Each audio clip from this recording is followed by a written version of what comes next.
Most people know Jeff Bezos for being the CEO of Amazon and Blue Origin, for being the richest man in modern history, and for spending $38 billion on a casual affair. Jeff's mom was 17 when she gave birth.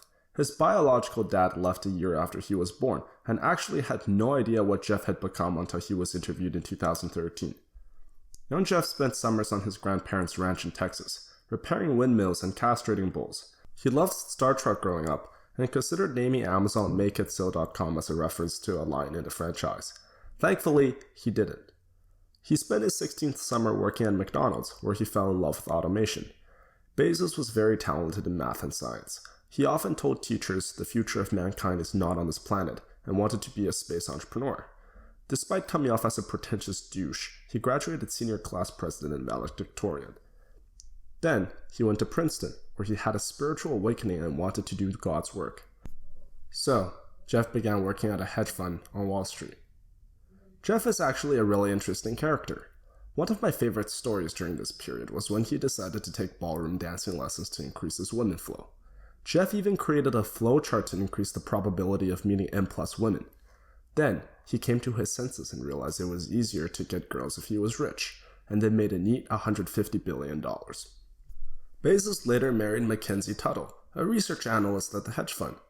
Bezos told Vogue, "I had the good fortune of having seen her resume before I met her, so I knew exactly what her SAT scores were, which is the single most important quality in a lover, as we all know." A year later, Jeff quit his well-paying job at the hedge fund to sell books online with Amazon.com.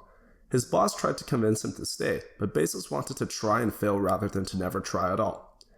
His mom and stepdad invested $245,573 in Amazon, while my parents yelled at me for spending $6.49 a month on my Amazon Prime student subscription. After moving to Seattle, Jeff started Amazon in his garage.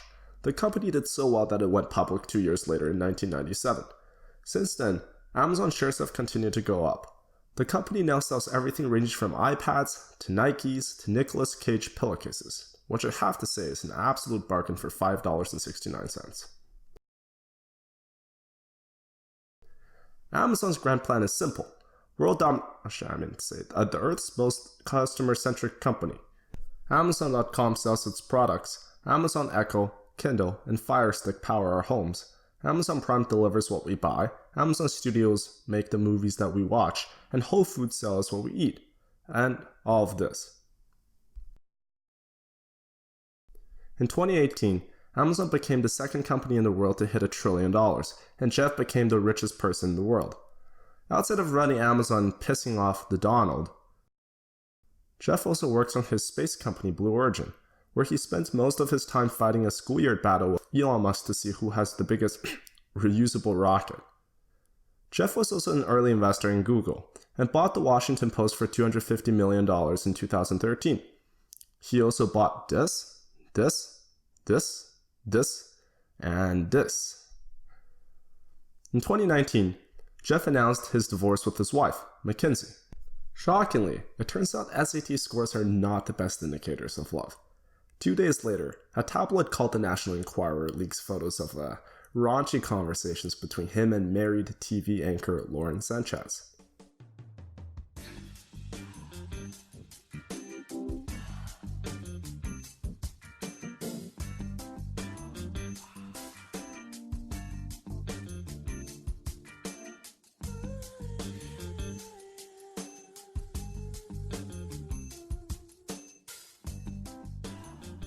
Understandably, Jeff decides to write a post accusing the Enquirer of extortion and launches investigations against him. He then pays a $38 billion divorce settlement to Mackenzie and still remains the richest person in the world. The lesson from the Bezos story is to never stop experimenting.